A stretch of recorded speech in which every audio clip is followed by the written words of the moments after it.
আসসালামু আলাইকুম। প্রিয় দর্শক, আমি শুরু থেকেই একটা কথা বলে আসছিলাম যে ডক্টর ইউনূসের এই সরকার সম্ভবত বাংলাদেশের সবচেয়ে সৌভাগ্যবান একটা সরকার, যারা কিনা তাদের যাত্রার শুরু থেকেই দেশে প্রকাশ্যে থাকা সকল রাজনৈতিক দলের সমর্থন পেয়ে এসেছে। এর আগে অন্য কোনো সরকারের এই সৌভাগ্য হয়নি। সে বঙ্গবন্ধু শেখ মুজিবের সরকার হোক, জিয়াউর রহমানের সরকার হোক, এরশাদের সরকার হোক, অথবা খালেদা জিয়া অথবা হাসিনার যতগুলি সরকার, যতবার তারা সরকার এসেছে, আসার পর থেকে কিন্তু মাঠে বিরোধী দলগুলো সেই সরকারের নানা বিষয়ে সমালোচনা করেছে, বিরোধিতা করেছে। কিন্তু ইউনূস সরকারকে সে ধরনের নেতিবাচক অথবা বিরূপ কোনো পরিস্থিতির মুখে পড়তে হয়নি।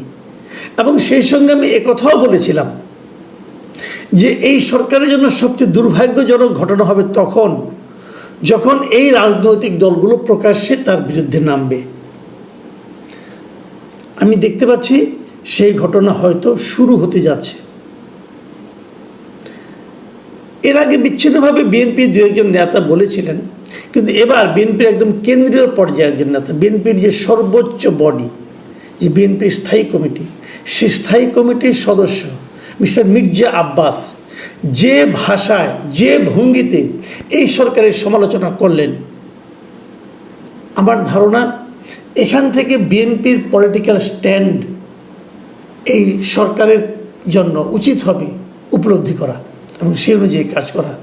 আপনারা শুনুন মির্জা আব্বাস কি বলেছেন। মির্জা আব্বাস কয়েকটা কথা বলেছেন। এই ঘটনাগুলি ঘটেছে বৃহস্পতিবার, কুমিল্লার ঘটনা। কুমিল্লাতে ওখানে বিএনপির সদস্য ফরম বিতরণের একটা প্রোগ্রাম ছিল। প্রোগ্রাম খুব একটা ইম্পর্টেন্ট না, বাট সেখানে মির্জা আব্বাস ছিলেন। মির্জা আব্বাস এখানে কয়েকটা কথা বলেছেন। একটা কথা বলেছেন যে কোনো গণমাধ্যম এবং সংবাদ মাধ্যমে সরকারের কোনো সমালোচনা করা হয় না, কারণ তারা সবাই সরকার তাদেরকে হয় ভয় দেখাচ্ছে অথবা লোভ দেখাচ্ছে কিছু একটা, অথবা এই মিডিয়াগুলো নিজের থেকে সেন্সর করছে, তারা কোনো সমালোচনা করে না, মানুষ জানে না। কিন্তু ওনার অভিযোগটা ছিল যে আওয়ামী লীগের, আমি ওনার ভাষায় ওনাকে বরং আপনাদেরকে আমি পড়ে শোনাই উনি কী বলেছেন। উনি বলেছেন যে আওয়ামী লীগের আমলে দেশের স্বাধীনতা সার্বভৌমত্ব ছিল না, এখনও একই অবস্থা। আগে কুকুরের মুখে ছিলাম, এখন বাঘের মুখে পড়েছি।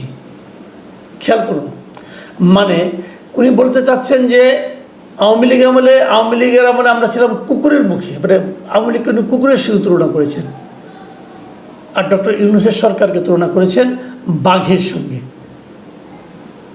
এবং উনি আরও বলেছেন যে আমরা নির্বাচনের কথা বলছি, কারণ আমরা দেখতে পাচ্ছি আমাদের দেশের স্বাধীনতা ও সার্বভৌমত্ব নিরাপদ নয়। মানে উনি বলতে যাচ্ছেন যেটা, যে আমাদের স্বাধীনতা এবং সার্বভৌমত্ব নিরাপদ নয় সরকারের কাছে এখন। এইটা বলতে যে উনি উল্লেখ করেছেন কোন কারণে এই কথাটা বলেছেন। উনি এই কথা বলেছেন ওই যে রাখাইনে যে একটা মানবিক করিডোর দেওয়ার প্রসঙ্গ, সেই প্রসঙ্গের কথা উল্লেখ করে উনি বলেছেন যে মিয়ানমারের রাখাইনে করিডোর দেওয়ার সিদ্ধান্ত নেবে নির্বাচিত সরকার, এই সিদ্ধান্ত দেওয়ার মালিক আপনারা নন। মানে ইউনূস সরকারকে লক্ষ্য করে উনি বলেছেন, এবং সেই জন্যই উনি বলেছেন যে এদের হাতে আমাদের স্বাধীনতা ও সার্বভৌমত্ব নিরাপদ নয়। এবং সরকারের বিরুদ্ধে একটা গুরুতর অভিযোগ উনি করেছেন। সেই অভিযোগ উনি করেছেন যে এই সরকার নাকি গত 8 মাসে দেশ থেকে নাকি এই সরকারের আমলে গত 8 মাসে 90,000 কোটি টাকা পাচার হয়েছে। এই অভিযোগটা আমার কাছে খুব মারাত্মক একটা অভিযোগ মনে হয়েছে যে 90,000 কোটি টাকা পাচার হয়েছে এই সরকারের আমলে। এই হিসাবটা মির্জা আব্বাস সাহেব কোথায় পেলেন, এটা আমার জানার খুব ইচ্ছা। আমি তাই কিন্তু উড়িয়ে দিচ্ছি না, কারণ ওনার মতো লোক এরকম আবল তাবল কথা বলবেন, মাঠ গরম করার জন্য বলবেন, এটা আমি নিজে বিশ্বাস করি না। উনি একটা বড় নেতা, বড় দলের বড় নেতা, ওনার কাছে নিশ্চয়ই একটা হিসাব আছে। মানুষকে বিভ্রান্ত করাও তার কাজ হবে না। ওনার উচিত হবে বলা যে কী কারণে এই ফিগারটা উনি 90,000 কোটি টাকা পেলেন, কোথায় পেলেন, কিভাবে পেলেন, এই হিসাবটা ভাই আমি একটু জানতে চাই। কারণ এই ধরনের কাজ যদি এই সরকার করে থাকে, তাহলে আমি তো মনে করি দেশের জনগণের উচিত হবে এখনই এই সরকারের বিরুদ্ধে আন্দোলনে নামা, যে আন্দোলনের নেতৃত্ব আমরা বিএনপির কাছ থেকে আশা করি।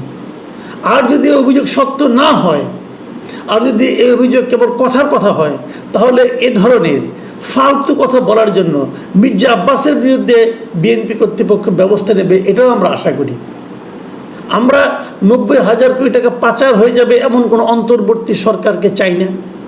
বিপরীত দিকে 90,000 কোটি টাকার একটা অভিযোগ, ফালতু অভিযোগ কেউ উচ্চারণ করবে, সেটাও আমরা চাই না। এ দুটোর একটা সমাধান হওয়া উচিত। আমি সরকারকে বলবো, আপনি এটা প্রতিবাদ করুন, অথবা চুপ করে থাকলে প্রমাণ হবে, বাংলাদেশ বিশ্বাস করবে যে অভিযোগ সত্য। পাশাপাশি মির্জা আব্বাসকে বলবো, আপনারও দায়িত্ব হবে এই অভিযোগের সত্যতা প্রমাণ করা, অথবা দেখিয়ে দেওয়া, অথবা একটা হিসাব দেওয়া, কেন আপনার কাছে মনে হলো যে 90,000 কোটি টাকা পাচার হয়ে গেছে, এটা আমরা জানতে চাই। আর সেই সঙ্গে বিএনপির শীর্ষ কর্তৃপক্ষকে বলবো, যদি 90,000 কোটি টাকা আসলে এই সরকারের আমলে পাচার হয়ে থাকে, তার জন্য আপনারা আন্দোলনে মাঠে নামুন। কারণ এই 90,000 কোটি টাকার কথাটা বলাটা এই জাতির জন্য আপনাদেরই একমাত্র গুরুত্বপূর্ণ দল, আপনারা সবচেয়ে বড় দল, আপনাদের দায়িত্বের মধ্যে পড়ে। যাই হোক, এইগুলো একটা অভিযোগ। আরেকটা কথা উনি বলেছেন, সে কথাটা আমি আলোচনা করবো। উনি বলেছেন যে বিএনপির বিরুদ্ধে যে চাঁদাবাজির অভিযোগ তোলা হয়েছে সেটাকে উনি বাতিল করে দিয়েছেন। উনি বলেছেন যে এখন তো বিএনপিদের যদি কেউ চাঁদাবাজি করে থাকে, এখন তো বিএনপি ক্ষমতায় নেই, যদি কেউ চাঁদাবাজি করে থাকে তাকে আপনারা ধরেন। এবং এই জায়গাটায় কিন্তু আমি মির্জা আব্বাস সাহেবের সঙ্গে একমত যে আসলে যদি কেউ বিএনপি চাঁদাবাজি করে থাকে, যদি কেউ চাঁদাবাজি করে থাকে, সে বিএনপির হোক, আওয়ামী লীগের হোক, যে দলেরই হোক, তাকে ধরেন। এবং এই ধরার দায়িত্ব কিন্তু সরকারের। এই সরকার সেটা না ধরে কেবল ঢালাওভাবে বিএনপিকে ডিফেম করার জন্য, বিএনপিকে সাধারণ মানুষের কাছে মানে তার বদনাম করার জন্য যদি বলে বিএনপিরা চাঁদাবাজি করছে, এটা ঠিক হবে না। তবে এটা ঠিক, বিএনপির মাঠ পর্যায়ে চাঁদাবাজি হচ্ছে, দখলদারিত্ব হচ্ছে, এটা আমি নিজেও অনেক সাক্ষী। আমি তো বাংলাদেশের নাগরিক, তাই না?